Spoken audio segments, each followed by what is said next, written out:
Welcome to It's All About the Questions, where learning to ask the right questions can help you achieve lifelong success. Now, here to help you ask all the right questions is award-winning author, international speaker, and business strategist, Laura Stewart. Good morning, afternoon, and evening, everyone, and welcome to the show on a Monday versus a Tuesday, because I wanted to have this incredible guest with me, and she wasn't available for like any Tuesday that we could figure out coming up for weeks. And I said, no, Anne, this is really important, especially heading into the holiday season. Needed to have Anne on the show in this time period post-Thanksgiving, because she's this one person that I've met over the years that whenever I talk to her, whenever I read any of the books that she has written, it always helps me. It helps me shift my perspective. But more than that, it helps me maintain that perspective as well. And as those of you who listen to my show all the time know, that this show is about helping you shift your perspectives, keep that new perspective, and gain even further new perspectives to help you achieve whatever your goals are, whether they're personal goals, business goals, or spiritual goals, whatever they may be. Because what I want to do is help you have the best life you could ever imagine and the best business you could ever imagine. And one of the ways I get to do that is by having Anne Grady over there on the other side of the screen, who just came out with her new book, Mind Over Moment. Actually, it's been out a little bit now. Mind Over Moment, which is, I always get screwed up on the camera thing. Harness the Power of Resilience and the accompanying journal. And I have to tell you, Anne, that I am so grateful you could be on the show. And that is a Mind Over Moment thing. But more than that, I love what you did here. It's very different from your other books. I really felt that you sort of took everything you've learned about resiliency and put it in, a place that just pick this up and keep it by your bed. Or, if you're so choose right here on your smartphone, right? Right. It's there. It's what everybody needs. So thank you. Well, thank you. I'm such a huge fan of yours and your show, and I'm thrilled to be here. Thanks for accommodating my crazy schedule. Well, that's one of the beauties, Anne, about not being on broadcast anymore. I can. I love it. I couldn't for 5 years when I was on broadcast radio. It was do or die. Here's my airtime. Either you choose to be on it or not. Yeah. Although there is something to be said about consistency, right? Yes. Always this time of the week, I will do that. And you talk about habits in your new book, which is available everywhere, everybody, Mind Over Moment. I struggle with that though, right? Because people talk about habits, doing things at the same time every week. How does that lead to resiliency? And do me a favor and just define what you mean by resilient. Okay, so let's start there. So resilience I view it as more than your ability to get back up after you've been knocked down. I think that resilience is your ability to use the adversity. It's to use the struggle, the challenge, the crappy stuff, right? That inevitably life throws at all of us. It's to use that as a catalyst to help you get stronger, to learn, to grow, get tougher. Simply by the fact that your listeners are either hearing this or watching this means that by their very nature, they're resilient. They've survived everything that has happened in their life to this point. And, we're all still standing. So I think we're resilient by nature. But what I've learned along my own personal journey of resilience is that it's nothing more than a set of skills, habits, and behaviors that can be cultivated and practiced. And, the average person experiences 5 to 6 traumas in a lifetime. So whether we like it or not, life gives us a chance to practice this ability to learn from adversity.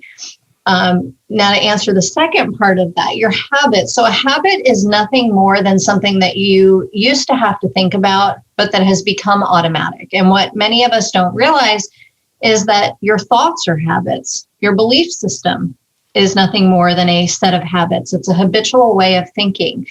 And almost half of everything we do every single day is a habit. Our brain basically depends on they're cognitive shortcuts so that your brain doesn't have to work as hard. So if you've ever driven home from a store and you realized you just passed your exit because you were deep in thought, or you've, had a conversation with somebody and don't remember what it was, it's so easy for us to live our life on autopilot. I once heard somebody call it life's screensaver, which I thought was a really great a metaphor, because it's one of those things where if we're not deliberate about the way that we live our life, we end up reacting our way through it. And it's so easy to look up and realize 10 years has gone by and you may or may not be any closer to where you want to be, but we're just caught up in this frenetic state of busyness.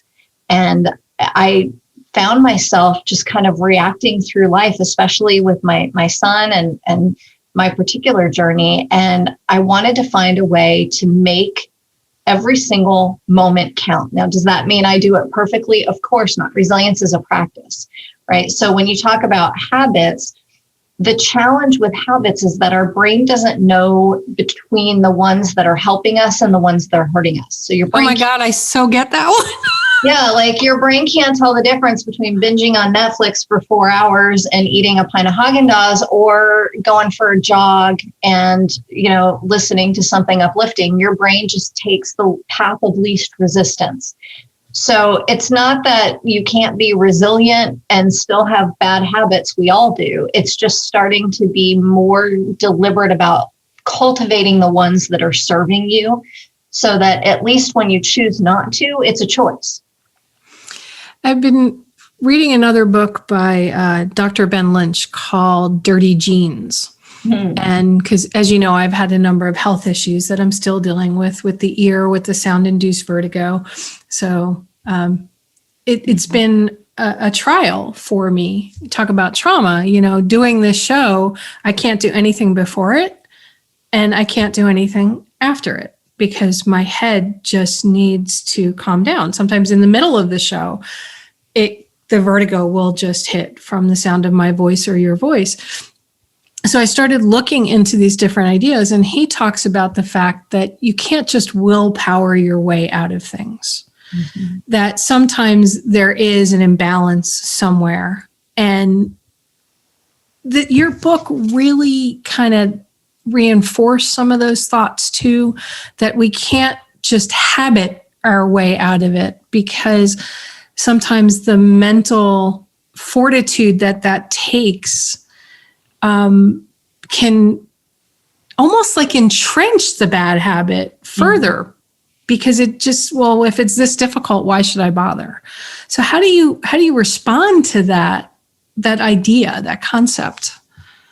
Well, I think the problem is that we try to change so many things at once that we end up changing nothing at all. So it's the reason only 1% of people stick with New Year's resolutions, right? It's now nearing the end of one of the most difficult years in my lifetime. And people tend to go, you know what, I'm going to overhaul everything. I'm going to eat better. I'm going to exercise more. I'm going to be a better friend. I'm going to volunteer at a homeless shelter.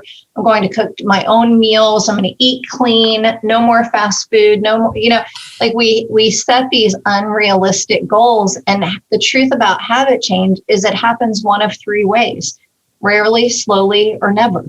It is very hard to change habituated behavior. So it's more than just habitualizing your way into the life that you want. It's starting to really evaluate the current habits you have. Are they serving you? It's not just about cultivating new habits. It's about stopping old ones. And the process is different for starting a habit and stopping a habit. But it's more about being conscious of the choices that you're making, so that you're not a victim to the habits that you already have. You're able to determine the ones that are serving you. So, for example, a lot of I break the book down into three parts: your mindset, your skill set, and your ability to reset. So your mindset is one of the things I talk about. It's literally the story that you tell yourself about the things you're experiencing. Martin Seligman calls it the our explanatory style, and so for the longest time, when I would think about my situation with my son, and to some extent, I still get caught up in this. He was just here for a visit for the holiday. And I used to catch myself going, it's just not fair. Why? Why do my friends have healthy kids and mine isn't? Why do my friends get to have a holiday tradition and I don't? Why? Now, all of those thoughts are valid, right? There's nothing untruthful about them. They're all valid.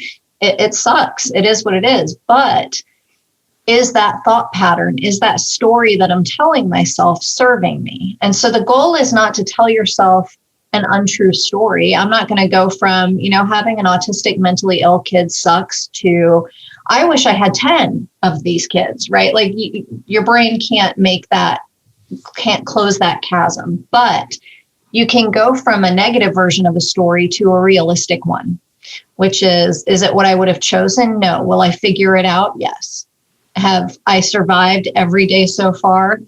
Some I doubted, but I'm still here, right? So are my thoughts serving me? And the thought pattern of it's not fair. Why is everybody else's life easier? Why is my life so hard?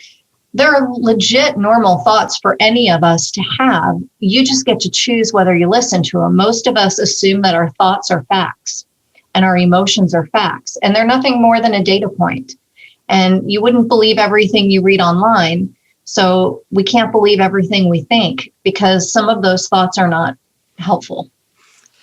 I had this thought the other day after we had set the date up to finally have you on the show, because obviously my brain starts percolating and prepping, like, what do I want to ask her? And I was talking to some friends and they were talking about resiliency. So of course I said, you all need to read Anne's books, go subscribe on her website at annegradygroup.com, annegrady.com, go there, sign up because there's great stuff. But this thought popped in my mind, Anne. I realized that I was linking resiliency to productivity. Somehow in my brain, if I wasn't being productive, I wasn't being resilient.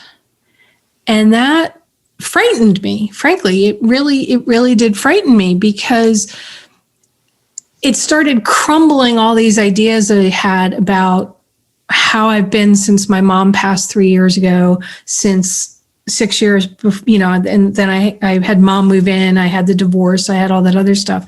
And I made certain choices to do certain things, to take care of my mom, stop working, do a lot of other things. And I haven't been able to get back to those same levels of productivity. And for those listening on the podcast, yes, I did the air quotes on the video part.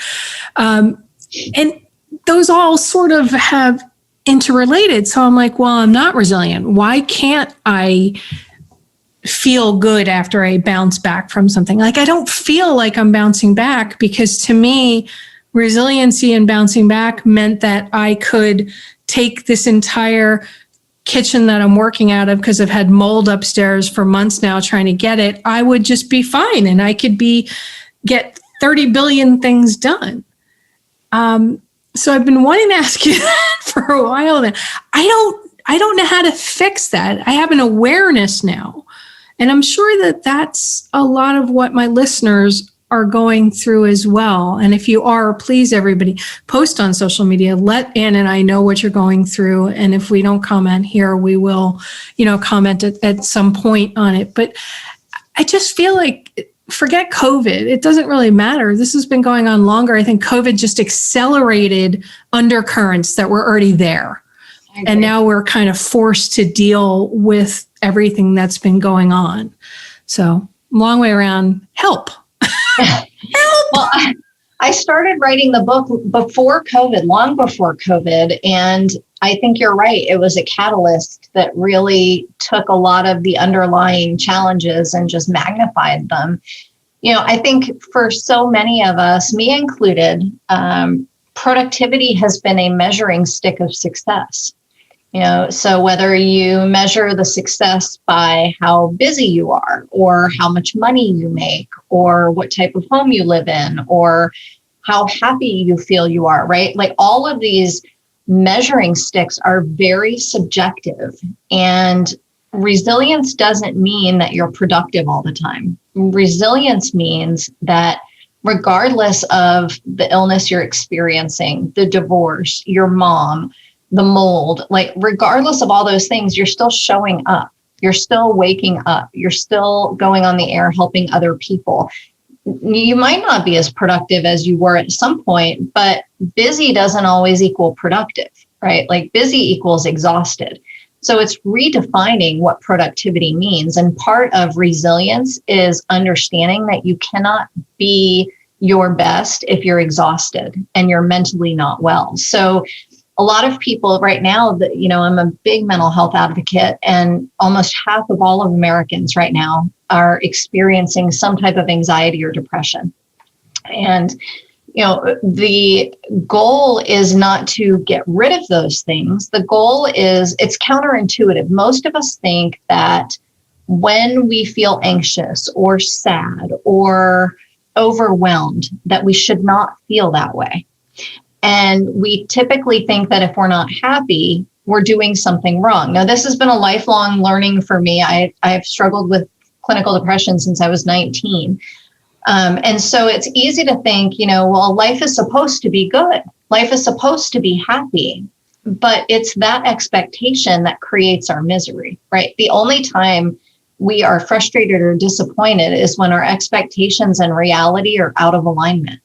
So rather than be angry or upset that you don't feel productive and happy all of the time, one of the things that we try to do is we numb it. We try to run from it. Well, I've tried a million diets. Have you ever tried a diet? Oh, it's like constant. And okay, right. None of them worked. So let's say, because it's like saying, I'm going to go on a diet, but I'm not going to eat chocolate. I'm not going to eat pizza. I'm not going to eat Chinese food, right? All of the things I love. When you try not to think about something, you fixate on it. It's the way our brain works. If you say, don't think about pink elephants, that's what you think about, right? And so by thinking, don't feel sad, don't feel anxious, don't feel overwhelmed, you're basically inviting anxiety and overwhelm and sadness to be what you fixate on. It's this unintentional side effect of self-help. So instead of focusing on that, what we know about the human brain is that if you sit in that emotion, let yourself feel it. Nobody's supposed to be happy all the time. Like there's this happiness movement in Western culture. So like an $11 billion a year industry of happiness. And it's this westernized, created illusion that we are supposed to feel good all the time. And if you look back, Buddha said life is suffering, right? There are these beautiful, wonderful moments in life.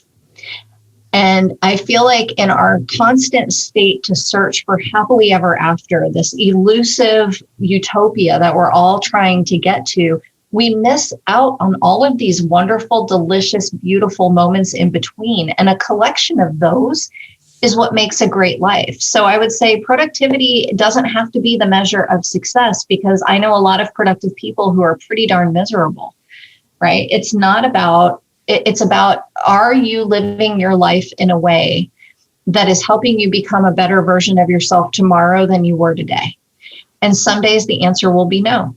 Some days you will screw it up royally. We all do. It's giving yourself grace and the same kindness and compassion that you would give to a friend who's struggling to yourself, because you cannot be empathetic and compassionate with other people when you're beating yourself up all the time. So it's not running from the discomfort. It's sitting in it. You don't have to marinate in it. I give myself a worry window.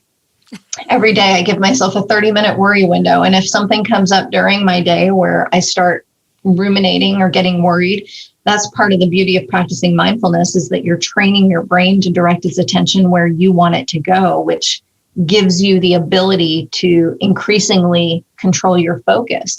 And so if I have this overwhelming, nagging sense of worry, it doesn't mean I ignore it. It means I put it in a box. I write down what I'm worried about. And during my worry window, that's when I focus on it. If it's a different time of the day, I reserve it for the next day's worry window.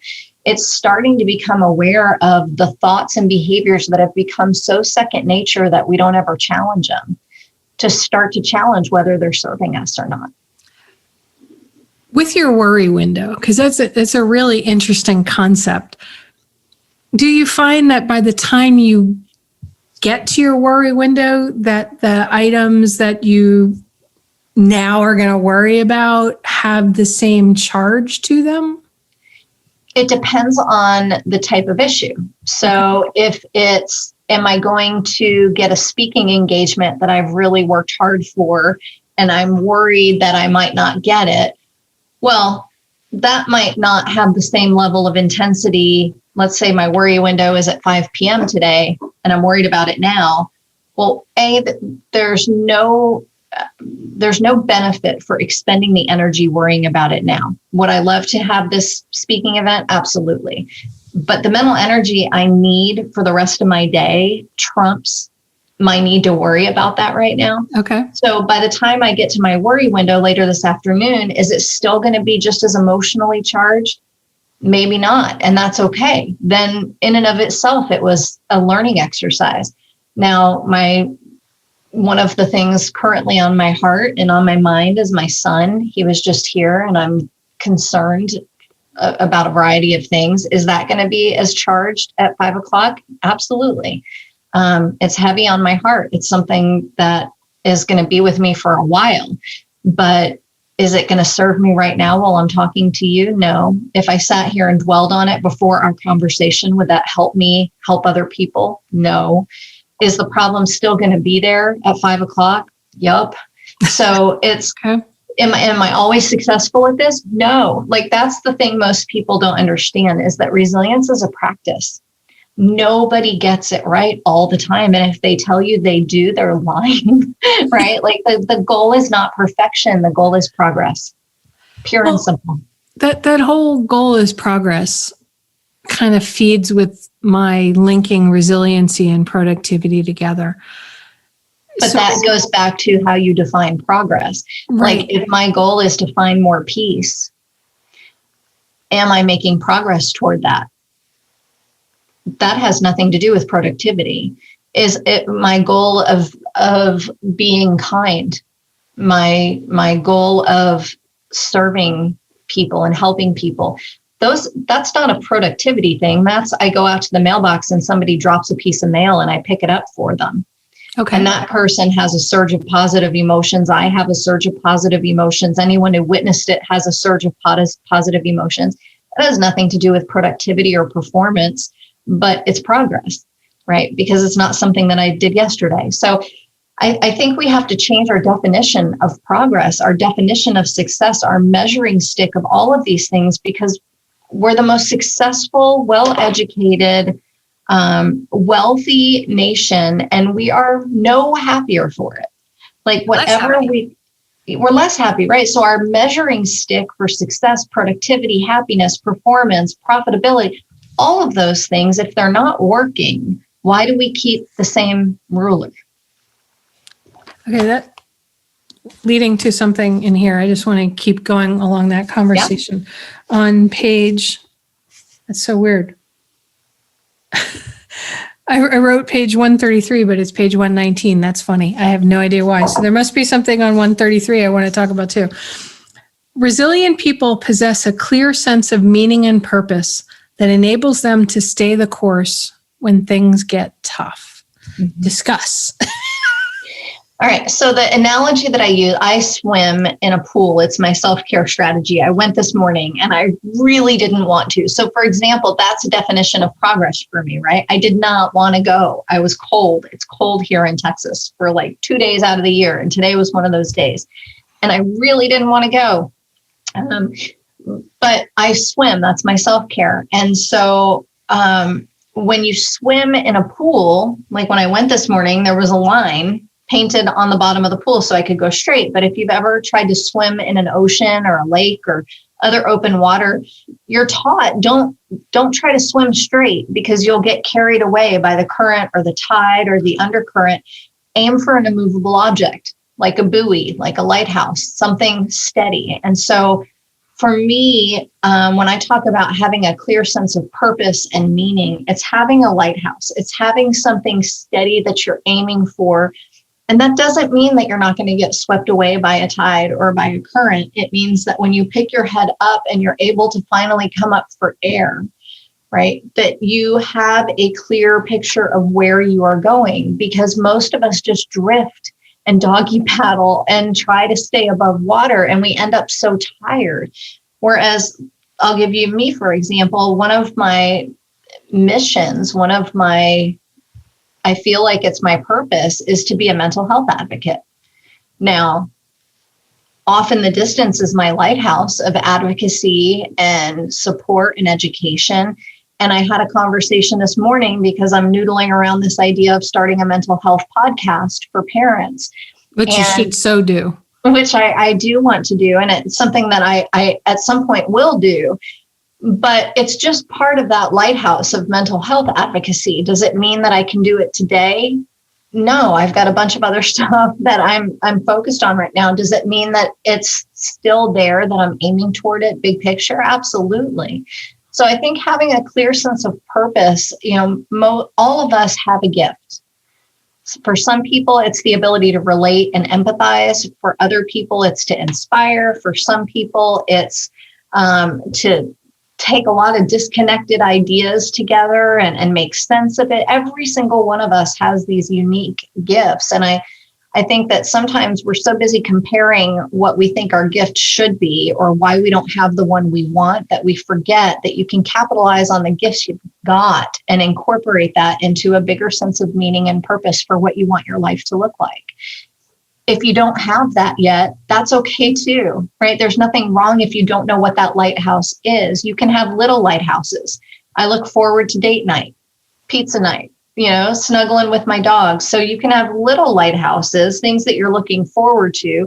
You can have bigger lighthouses, but it's always swimming in the right direction so that you don't get carried away by the current of life and look up and go, okay, well, now I'm 75 years old or 80 years old, and I'm still doing the same things I was doing and worried about when I was 25 or 30.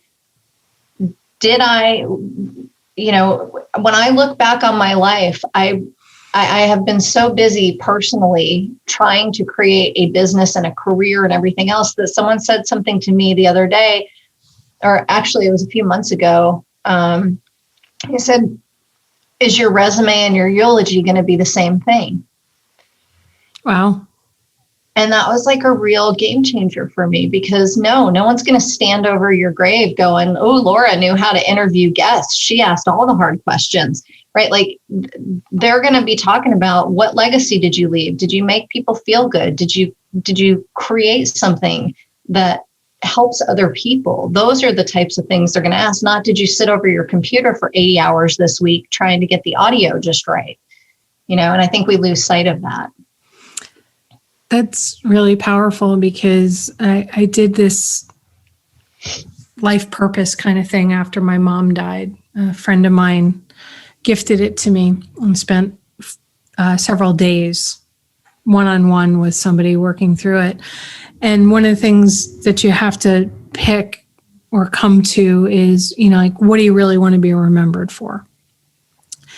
And what really came up deeply for me was, what I wanted people to say is that she loved, was loved, and made a difference. Yep. And, I do the show, I write, all the stuff I do, hopefully lets people know that I deeply care, that someone cares about them, and that it makes a difference if I make a difference. Mm-hmm. Whatever it may be, having you on my show. I mean, I pick my guests. So I'm so picky with my guests, because these are people that I feel can help somebody shift. And I think resiliency for so many people, mental health, those things. I mean, when I think of you, Anne, I don't think about your business, right? I think about how you leave me feeling when I read your books, when we talk to each other, when I read something you've posted, is the fact that Okay, Laura, resiliency and productivity are not the same thing. Get over it. What's really important, what you just said to me, is progress of some sort. Well, but I think I want to take you back for a second because you just said something. You said, okay, Laura, resiliency and productivity are not the same thing. Instead of going, why can't I get this? What is wrong with me? Go, why am I tying the two? What is it about my habits or my belief system that makes me think that I have to be productive in order to add value or in order to be resilient? Most of us never challenge those thoughts. That's your mindset. It's that story, right? And so if you don't believe that, you're not going to change the thought. You have to start questioning, where does that come from? Why are you tying your, and I ask this not to be hypocritical because I struggle with the exact same conversation and I have it with myself all the time, which is, why do you tie your self-worth to how much you get done in a day? Yeah. Like, where does that come from? And for me, I was raised, my mom worked a lot and it was a sign of status. It was a sign of respect. It was a sign of wealth and money and all of those emotions tied up together. But if your goal is to make people feel loved and for you to be loved and to know that you're making a difference, does it really matter whether you work 6 hours a day or 14 hours a day in order to do that? And so we just never challenge these underlying belief systems that have become so habituated. I mean, it's the same as saying, okay, I'm right-handed. Well, I never just naturally pick up a pen to write with my left hand. I don't do that. That doesn't happen, right? Well, the same thing happens with our thoughts. They become so second nature that we just assume it's right. And if we're not taking time to challenge it and question it, going, is that serving me? Is the fact that I believe my self-worth is tied to how productive I am? Is that helping me be a better version of myself? Is that helping me love people? Is that helping me be loved? Is that helping me make a difference? If it is, awesome. But if it's not, that's when we have to start going, okay, maybe there's something to that. And the whole basis for Mind Over Moment is mindfulness. And people kept telling me to practice mindfulness. And I got to tell you, as a high achievement oriented person, I swear to you, I imagined me sitting in a full lotus position, eating tofu, finding my Zen, seeing a beautiful mandola, whatever you call it.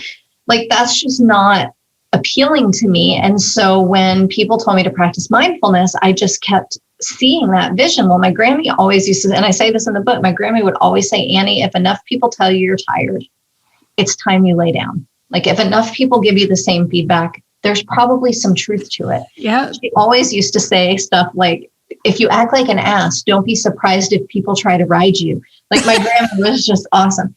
But, the thing about mindfulness is it's just paying attention to your thoughts and emotions without getting carried away by them. It's just paying attention on purpose.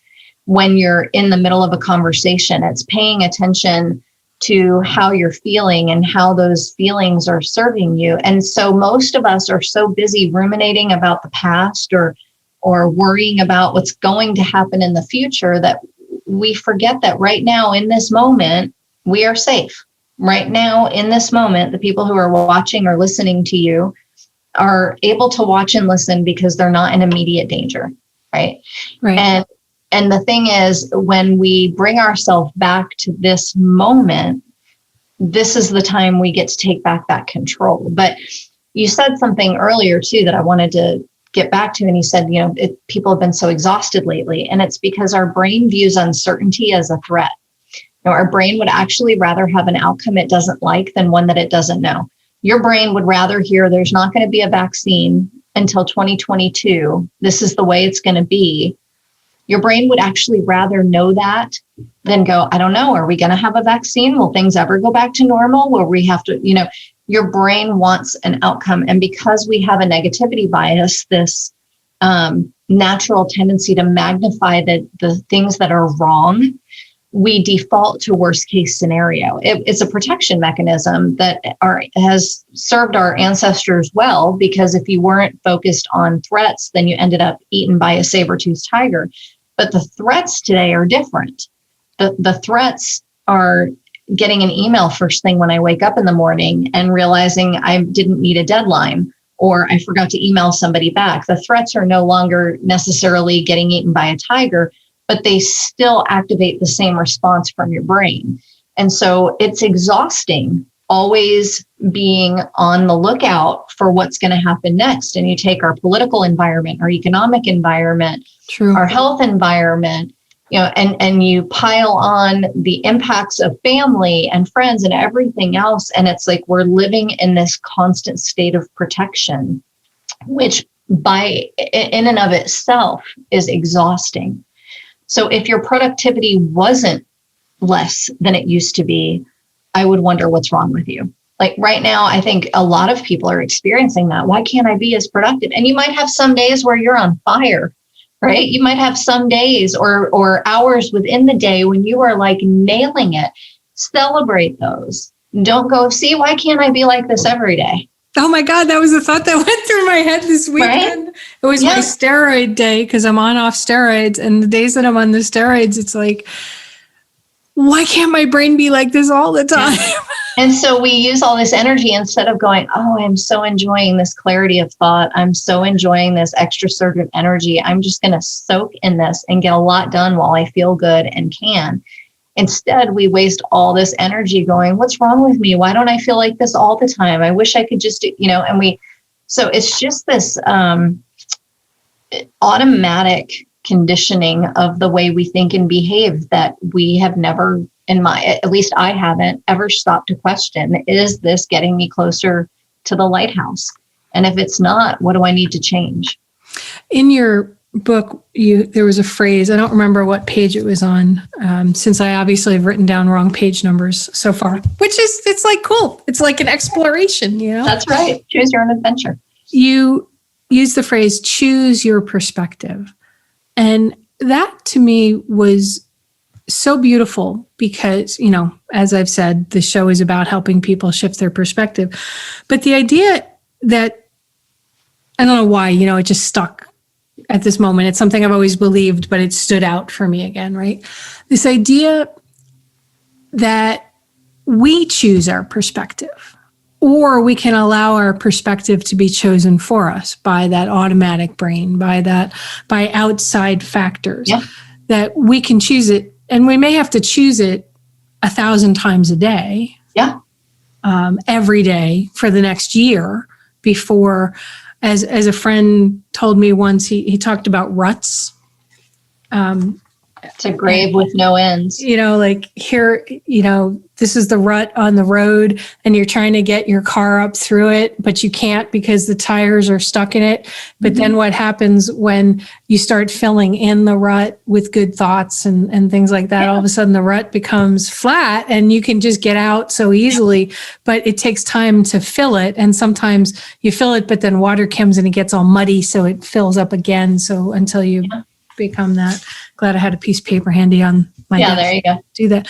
So this idea of choosing your perspective, can you talk to that and some steps, some things that people can begin to do to maybe think about, well, is this the perspective that is a good one? And I hate to use the words good or bad, right? So I'm just trying to figure out the way to do it. But I use, is it serving me? Okay. So some thoughts on how people can choose a perspective that is serving who their purpose is, right? Versus serving the parts of them that just maybe are depressed or want to eat the Haagen-Dazs, and there's nothing wrong with Haagen-Dazs. We're not saying there is anybody out there. No, I mean, or whatever the vice, whatever the vice is, The when I say choose your perspective, one of the things the research about resilience in the brain tells us is that when we can make meaning of a difficult event,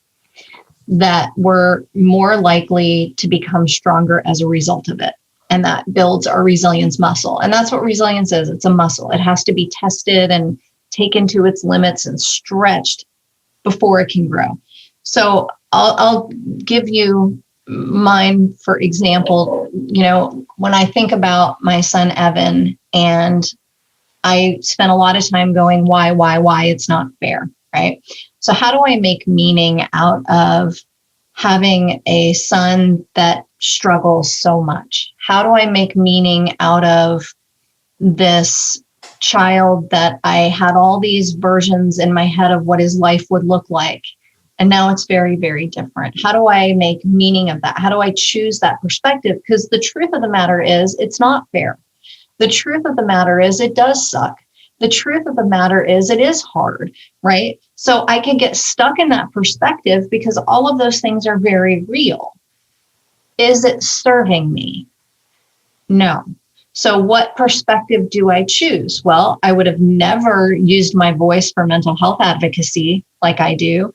I would have never donated a portion of all my book proceeds to the National Alliance on Mental Illness, specifically the Central Texas chapter.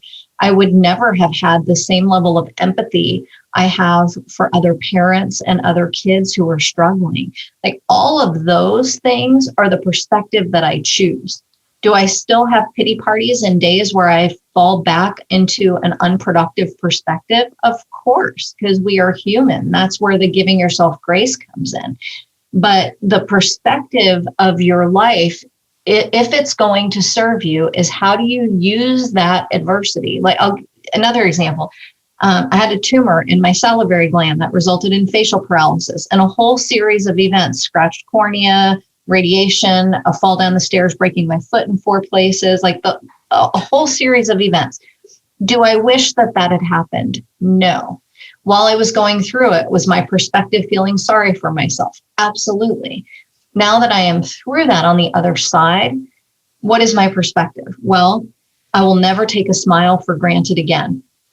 I will never take my health for granted again. I will never let myself become so overtaken by negative emotions and stress without supplementing positive emotions on purpose to help offset some of that cortisol-induced change in our body. Those are the types of things. When I say choose your perspective, it doesn't mean that there's not another perspective alternative. It means that you pick the one that's going to serve you and you shift the story you tell yourself, because we believe the story that we tell ourselves. And it's really easy to play the victim. It's much, much harder to pick a perspective that forces us to move forward. And just because you choose it doesn't mean you'll choose it perfectly every single time. It's like you're either resilient or you're not. It doesn't work like that. It's a daily set of choices, practices, habits. Some days you choose better than others. The days you don't, you give yourself grace, and then you keep going. But we tend to talk to our friends in these uplifting, supportive ways. I had this situation happen last week where I lost something that was really special to me. And I don't know how I lost it.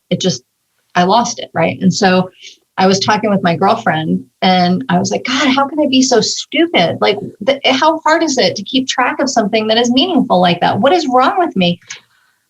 And she said, that's so weird, because last year when I lost my mother's earrings and I told you about it, you had a very different message for me. And I'm like, what are you talking about? She goes, don't you remember? You were so supportive. You were like, don't worry, we'll find them. It'll turn up. You're human. You made a mistake. Like, this stuff happens. It's going to be okay. Right in your face. But when I did it, I was like, what is wrong with me? Why am I so stupid? Like, it just knowing this stuff doesn't translate into doing it flawlessly. It's choosing. It's work. This thing called life. It's work. Did you find what you lost? No, I didn't. And I'm still hoping that I will. But every time in my head, I go, stupid. I go, you know what? You're human. Shit happens. Well, you can do what my mom and grandma always taught me to do when I've lost something. You light a white candle to St. Anthony and you say, I'm giving it to you. If I'm meant to find it, St. Anthony, please bring it to me. That Catholic upbringing in me. Every single freaking time. Every time it like shows up in 24 hours. Oh my gosh. Well, I'm Jewish, but I'll still do the same thing because I really want to find it. So I'm going to try that. I've had Jewish friends do it too. And, it's one of those rituals from, have been passed down for whatever. And, I was raised Catholic in an all Jewish neighborhood, right? So I had the Hanukkah bush growing up. So a lot of my holiday rituals, even words and different things, are such a mesh of so many different religions that, I don't think about it so much anymore. And when I started thinking about the whole St. Anthony, trying to find something, and really, I think what my grandmother and my mother were trying to get me to is sort of your worry time, right? Yeah. Which is giving it to the universe. They didn't use that word back then, but lighting that candle and being so present to that moment of, I have this thing it's missing. Please, somebody help me. It puts it out to that universal energy of, hopefully it'll show up, but like it takes the worry off of, I've done what I can. That's why faith is such a huge, powerful resilience builder for so many. One, there's the sense of community. So, our need for connection is greater now more than ever before. And we're told to stay socially distant. It's really physical distance that we want with social connection. And that's why religion is and spirituality is such a huge resilience builder for folks, because one, it's got the community, but two, it's this belief that there's something bigger than you, that I'm going to let go and fill that word with whatever. Let go, let God, let go and let the universe, let go and let St. Anthony, right? But it's just, I need to relinquish that control. The second we do that, things start to fall into place. It's when we try to control everything. And this is from a self-professed control freak, but it's when we try to control everything that we start to feel this heavy weight instead of just letting it go and having faith. And it sounds cliche, but your faith has to be stronger than your fear. That leads to 133, why I wrote 133. I now know why I had one. I just want to turn to the page and see I've got my book right there. Okay. You talk about the faith and all of that. You wrote on page 133, as I sit here typing, the tree outside of my office window is blowing in the wind. The bright green leaves are blowing back and forth, and the branches are swaying with the strong wind gusts. Yet the tree stands firm, its roots deeply planted beneath the ground. You may sway with the wind. I love this part. You may sway with the wind, have your branches shaken, and even lose some leaves along the way, but your roots are strong. Take comfort knowing that you have survived the worst thing that has ever happened to you, and you will continue to survive because you are a fighter. When you wrote that, I have goosebumps every time I read that. To me, it's hope. It's like when I'm battling saying resiliency and productivity, when I'm battling these thoughts in my head, it's because I'm trying to control the wind versus just, I'll go this way a little bit. But you know what? I'm going to come back up. Maybe I'll go that way. But if I try to force myself against what's happening, and this is not giving into it, but it's just sort of saying, well, for the moment, this is the way the current's going. But, if I swim kind of this way subtly, like a riptide, I will get to my destination. Talk about what you were thinking when you wrote that. What led to that moment for you when you really saw that? Well, I'm looking at the window that I was writing about right now, and I'm looking at the tree that I was writing about right now. And what happened was I had gotten a call from Evan, and he was really angry about something, and he was saying a bunch of really mean, hurtful things, and I was crying. And we hung up the phone, and I just stared out that window. And I thought, this is one of those moments where I've lost a few leaves. My tree just got knocked around a little bit.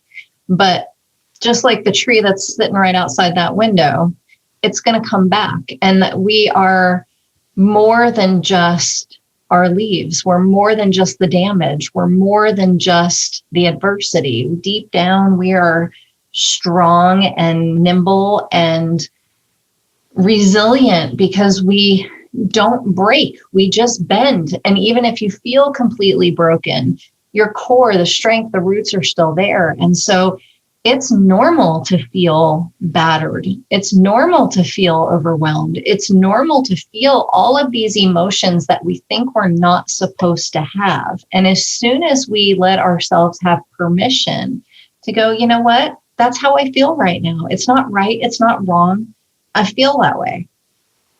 Okay, there's some like major power in just sitting in that moment for a second and going, okay, this is where I'm supposed to be right this minute. It might not be ideal. It might not be what I want. It might not feel good, but it's going to pass and the roots are still going to be there. Right. So, for me, it's like this constant state of we practice what we need to teach, and I think, we practice what we need to learn. We teach what we need to hear. And so for me, when I experience something and it's a struggle and it's a challenge, I try to figure out how do I learn from it? And then what do I do going forward to help other people learn from it? Right. And that doesn't mean that anybody has it all figured out. It's one of those things where I was looking at Facebook and I was looking at my friends' Thanksgiving Day posts and all their families were together. And they're like, from our family to yours, happy Thanksgiving. And like all the kids are like super cute and they're all wearing matching outfits. And Evan, who is now almost 18, was standing over the banister screaming at me, telling me all kinds of things I wasn't doing right and all kinds of things that were wrong. And so it's easy to go to Facebook and Instagram and look at your friend's perfect picture and go, what the hell is wrong with me? But what you didn't see is them having a fight next to the dishwasher because somebody dried out the turkey or didn't load the silverware correctly or someone broke a dish. Like, we post our perfect moments and then think there's something wrong when we have the regular moments. And the truth is, life is nothing more than a collection of moments. Some of those are good, some of those are bad. If we take time to proactively search out the good ones and we celebrate them and we savor them and we sit in them, we literally change the neural structure and function of our brain. We make it easier to find those good moments. So whether it's sitting there realizing that the tree leaves are going to blow off, but the roots are still there, or whether it's knowing that today wasn't as productive as you wanted it to be, and that's okay because you get to try again tomorrow. All of these, it's just lessons in bringing yourself back to this moment, because all of our misery comes from being somewhere else. When you think about it, anytime you're unhappy, it's because you're not right in this moment. And if you're in this moment and you're unhappy, you got to just sit in it. And again, you don't have to marinate in it all day, but it's okay to give yourself some time and space to go, why do I feel anxious right now? What is it driving? And that's why the practices in the book are so specific. So for example, I talk about breathing. Diaphragmatic breathing is a way to re-regulate your nervous system. So if you're sitting here and you're starting to feel like your ears are spinning or your head is not good or your vertigo is coming back, right? 3 deep breaths reset your nervous system. So the book isn't just about like changing your thoughts and choosing your attitude. It's also specific strategies that you can use to regulate your nervous system, to reset it, and then to move forward. And sometimes that will work better than others because it's all part of this thing called being human. Yeah. I had this visual as you were talking that I always want to be the giant oak or maple tree, the one that's been there for 100 years that just has survived every storm, but that myself and many of my listeners sometimes are really that sapling that's just been planted. This one's a crepe myrtle. There you go, a crepe myrtle. Or a willow tree or a pussy willow tree. We don't, we have these ideas of who we want to be. Why can't we just accept who we are? Yeah. Well, and it's when the moment. When you do that, it's when you create the space to become what you're capable of being. Yeah. It's when we're beating ourselves up over who and what we're not, that we're robbing ourselves of this particular moment. Like, I mean, the sun is out right behind you. I can see it through your window. How many days do we just forget that and just keep moving along until it's a gray, crappy day outside? And then we're like, oh, it's so disgusting out here. I wish it were sunny. But on a sunny day, we're not going, wow, I really appreciate the sun and the blue sky. It's like, you don't have to wait for something to be wrong to appreciate what's right. And I think that's what we're guilty of doing a lot. And I'm glad it's finally sunny because it's been stormy and rainy. See, look behind you. It's haven't seen the sun out in a while now, so it's really, really nice. So even though it's cold, go sit outside for a few minutes. Yeah, take a walk, right? Vitamin D. So Anne Grady's newest books, Mind Over Moment, and how can people get these and how can they find out more about you? So I just want to say the journal, I had never really planned on doing a journal. It's so much fun. I love the illustrations. And so a special education teacher in Texas attended one of my keynotes, and she came up to me afterwards and she storyboarded my entire keynote on one page. She just made a whole page of notes and pictures, and they were stunning and beautiful. And I loved them so much that I asked her to illustrate the journal for me. So if you get a chance, go through those activities because they really bring the book to life. But you can learn more about them. You can get the books on Amazon. So if you go to Amazon and search Anne Grady, you'll find all of my books there. But you can also go to annegradygroup.com. And you can learn more about the books there, see some videos. There's interviews and articles and resources and other reading recommendations and all kinds of other resilience building tools there for you. And if you are interested in a resilience self-assessment and a copy of the self-care sheet that I talk about in the book, you can text the word strength to 22454. The word strength. 22454. So yes. Text the word strength, you said? To 22454. Okay, yep. Perfect. Make sure everybody got that and understood that. I love that. And they'll get a resiliency self-assessment. And what else? They'll get a self-care sheet. They'll also get a poem that I wrote a couple of years ago that could not be more fitting than right now. I actually end the book with it. I was going to read it, but I'm not going to now. So go for it. No, I love it. I was trapped in the Philadelphia airport for 7 hours when I wrote that poem. Okay, so you want me to read it? Sure. Okay, all right. It reminded me very much of Dr. Seuss. I had a Dr. Seuss feeling with it. Because that's my elementary poetry skills. No, there was just, you can't read Dr. Seuss and not smile. You could be having the worst day in the world and you read Dr. Seuss out loud and you will smile. It's the perfect mood shifter. So, all right, everybody. I wasn't going to do this. I thought about it, but I'm going to do it anyway. So here you go. We're ending today's episode with the amazing Anne Grady I'm reading a poem, Strong Enough by Anne Grady. It's not super long, but it's powerful. When life knocks you down and you're feeling defeated, when you're tired, overwhelmed, and your courage depleted, when you question your strength to get through the day and your rose-colored glasses are now colored gray. Remember, discomfort is the birthplace of growth. You can choose courage or you can choose comfort, but you cannot choose both. You have pulled through tough times to get where you are. The strength that you have is because of those scars. So look towards your lighthouse and find moments to savor. You are now tougher and smarter and stronger and braver. You have what it takes to survive times that are tough. You are courageous, you are resilient, and you are strong enough. I wish for you a lifetime of delicious moments. That were the last words from the book of Mind Over Moment.